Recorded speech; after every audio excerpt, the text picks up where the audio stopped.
some movies. Let's hit some Whiteboard Wednesday presented by Audi right now. Looking at all the offseason moves made by the LA Rams, the new look Rams resemble what iconic Hollywood cast? Oh, okay, all right. It's a toughie. There's so many to choose from. All right, let's see. Movie cast that resembles those LA Hollywood Rams now after that trade for Brandon Cooks to add to You want their the offense. truth? You can't handle the truth. I'm going A Few Good Men. I am going with a cast that includes Jack Nicholson, okay? Includes Tom Cruise, includes Kiefer Sutherland, Kevin Bacon, Kevin Pollak. The great J.T. Walsh. J.T. Walsh, Cuba Gooding, the late Demi. great J.T. Walsh. Demi Moore. I love A Few Good Men. I think it is the classic story of a few good men coming together, seeing what happens. But if you want to protect that wall, you better protect that wall with Donald and Sue. That's all I'm saying. Love it. All right, well, listen, it's funny because this movie actually came up earlier in the show. I made a list of things that I heard about L.A. It's a list of 10 things, all right? There's too many teams in L.A. McVay's too young to be successful right away. Golf was a bust his rookie year. Gurley isn't Le'Veon Bell. Wideouts are a bunch of journeymen. Cooks is overrated. Sue is overpaid. Akeem Talib is a chain snatcher. Peters is a hothead. Last season for the Rams was a fluke. So that's 10 things, and I feel like that's what everybody's saying about the Rams. So basically, it's 10 things I hate about you. And you're going to find reasons to hate them. You're going to find reasons why they're not going to be successful. And all the while, they're going to sit back, they're going to collect their men, and they're going to go out there and do their thing. So that's what I feel about the Rams. Hey, that was good. All 10 things. I'm going to go for a dream cast to 1992. And you're probably thinking, dream team, of course. Yes, I am, but not basketball. I'm talking about the one at 30 Rock doing SNL. Look at this picture of the 1992 cast. A who's who. You got Barney from the Chippendales. You got Al Franken. You got Julia Sweeney, Pat, Massive Head Wound Harry, the Opera Man. On the far right, we have the Ladies Man, Schneider, Nealon, Rock. Unbelievable. Franken.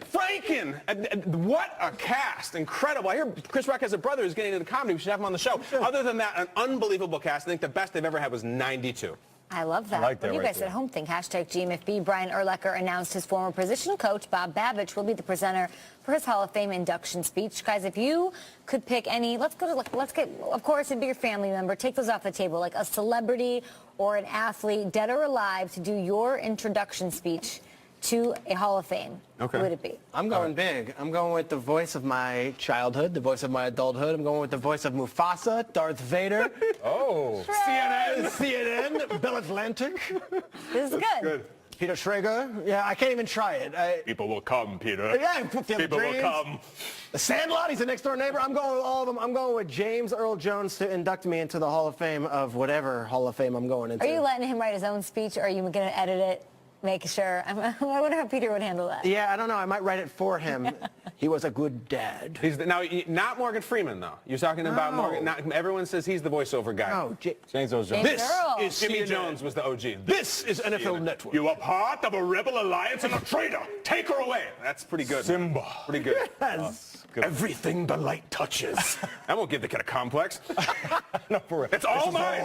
No wonder he's singing about, I can't wait to be king. Shut up, brat. What do you Stop got, Nate? ruining my childhood Hey, he's a movie. brat. All right. JTT? Millennial Lion. I'm going with another iconic voice, someone that's been through it. I feel like my grind has been real. I started from the bottom, and it took me a lot of work to get where I'm at. So I want somebody that can identify with that story.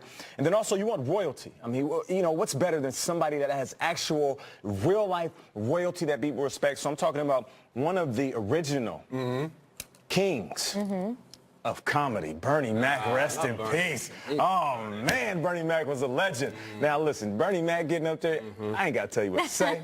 I'm not going to write no script. Hey, just get up there and do you. Bernie Mac, I know he got them angels cracking up in heaven. See, but that worries me, because how do you follow that? Then you have to go up there and make a speech. You're supposed to talk after Bernie Mac cracks everybody He up. makes him laugh, I make him cry, Kay. Oh, true. It's a good one, too. Nate saw Mr. 3000 in the theater Of twice. course. I bet he did. We're talking about introductions. I guess you guys have never heard of the GOAT? You never Michael Buffer. No, I love Bruce. I absolutely. Fighting! But Michael Buffer, now, I'm not going to say his catchphrase because we'll be in litigation. However, I want him to introduce my name, including my middle name, which is Roberts. He rolls those R's, baby. Kyle Robert Bryant. Says I'm Michael Buffer. I went to a gift boutique in L.A. once. Yeah. Basically, if you're a D-list, you show up and you get free jeans. I was there. I'm like, oh, Michael Buffiers, that's pretty cool. I walk outside. I see the cars line up. No joke. There's just a very, very, very fancy car, and the license plate can't make it up. Rumble Man. He's got it on his plate like a G. Rumble Man. That's how he cruises. That is so gangster, I can't even stand it. Wealthy, bro. Absolutely. Special on him. Kyle said that's Wealthy. gangster. That's right. He gets $20 million to say Rumble. It's Let's great. talk about Andy Dalton. He told reporters this week that he thinks the Bengals are ready to return to the postseason. Now, Cincinnati hasn't won a game in the postseason since 1990 in the wild card round for the AFC. The person or thing that best represents the year 1990 to you, gentlemen, is what? All right, so this is how I feel about this. I feel like there's one guy. Okay. And he's actually a young man that seems to be young and remain young forever. And it's funny because all of his catchphrases, they relate to the Cincinnati Bengals. I'm going with Bart Simpson, you know what I'm saying? So listen, everybody's talking about, you know, the Bengals, and the Bengals are sitting there saying, don't have a cow, man. And a bad play, ay caramba, cowabunga.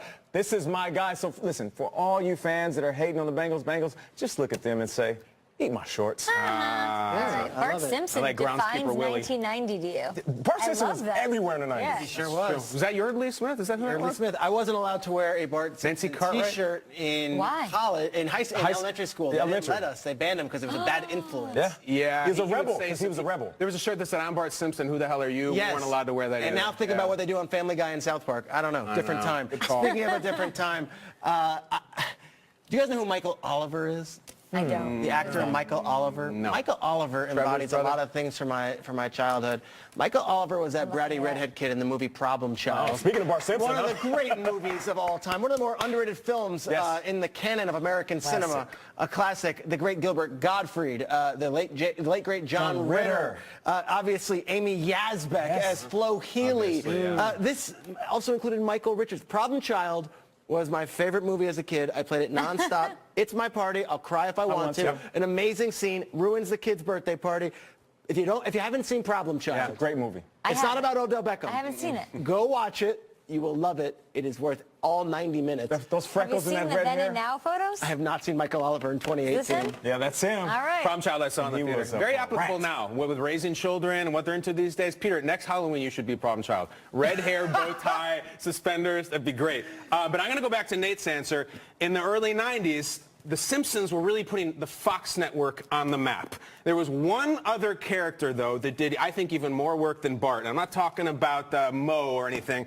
Talking about they used to run these shows called When Animals Attack. And there's a deer going like that. That put the Fox network. I mean, say what you want about Simpsons and then the X-Files. Those When Animals Attack things. People were rushing to their TVs. Oh, my God. And there's always some guy, the deer's up like this, and the guy's going down, reaching for his sidearm or something like that to protect himself. Those specials were crazy. They launched a network. There were like 11 of them. It was an Animals Attack 7. It was like the first Faces of Death. It was crazy. It was like the Fast and the Furious, but like you get bitten by a moose. You know what I But mean? it's the savor that defines. Oh yeah, it was listen, so 1990. That was the Defines your 1990. Yeah. You know why that was That respected? and Duff the VJ, baby. That was respected because that was an era where when something was caught, it wasn't caught on your phone and you can just digitally upload it. It was caught on a Handycam. VHS No tape. YouTube. You had to take the tape and then you had to go and turn it in, send it in somewhere, and then it went worldwide. Yes. The idea of a deer attacking a human on camera. You could never see something like Never. that. It was on a network. like a unicorn. Woo, so good. Girls Gone Wild, isn't that the same Yeah, it's thing? different too. I see you work. The That's National 2000. Championship game was on Monday night. The Villanova Wildcats cut down the Nets for the second time in this season. So I have to ask you guys,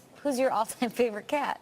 All right, I'll jump right in. I was originally going to go Goldie Hawn from Wildcats. Wildcats, sure. Okay. sure. Tremendous coach. Just Yeah. dealt with a lot of different personalities, similar to Sean McVay. Yeah. But I'm going with one of the most thuggish, ruggish cats of all time. Listen, forget the mafia movies. Forget the gangster flicks. Who you got?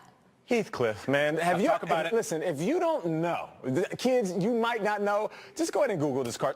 He was with his rapscallions All right, in I the don't know, junkyard, so I'm saying. and they would literally beat other kids. All you saw was dust and pow signs flying everywhere. Fish scales. Man, he had a leather jacket. His friend had a beanie on. These was real thugs. Gangsta Garfield is what they called him. True. It was like this day Garfield, this fat lethargic cat who eats lasagna, And let's take him and make him. Heathcliff will cut you, dude. Do not mess with Heathcliff for 1 He's second. fish out of a garbage can in this That's episode. it. It's fish scales. Just What do you guys You rate? mentioned a fat, lethargic thing who eats lasagna.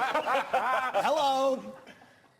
Peter, I thought you were a big Odie guy. No? Constantly messing with John Arbuckle, too. Oh, I love it. John. There we go. We just gave them that Or whatever his name is. Peter, you were going into Problem Child. There was a movie that I used to love back in the day called Hot to Trot. Yes. And that's what this guy right here, the Bobcat Goldthwait. Yeah. All right, I loved him. He did funny voices in Police Academy. Married to in One Nikki Crazy Cox. Summer. Was married to Nikki Cox. Yeah, exactly. Now, here's the thing. I once tweeted about Bobcat during the Kentucky Derby. I made a Hot to Trot joke. I'm like, Okay. oh, that's funny. Bobcat should break down the thing. So I go and I tweet it, and sometimes you tweet something about a celebrity, you're like, I wonder if they retweeted me. So I go to Bobcat Goldthwait's timeline, and what do I see on Bobcat's timeline? Blocked by the cat. I am blocked by Bobcat, Kay. For loving Hot to Trot? Yeah. What was the joke? I was just like, Bobcat's Hot to Trot. It was great. He should analyze the Kentucky Derby. I was just, whatever. He's never heard of it. That's Tom Durkin. No, he didn't. Yes, So it's and he him, Boy blocked it. George? Boy George and Bobcat Goldthwait, the two people who have blocked me on Twitter.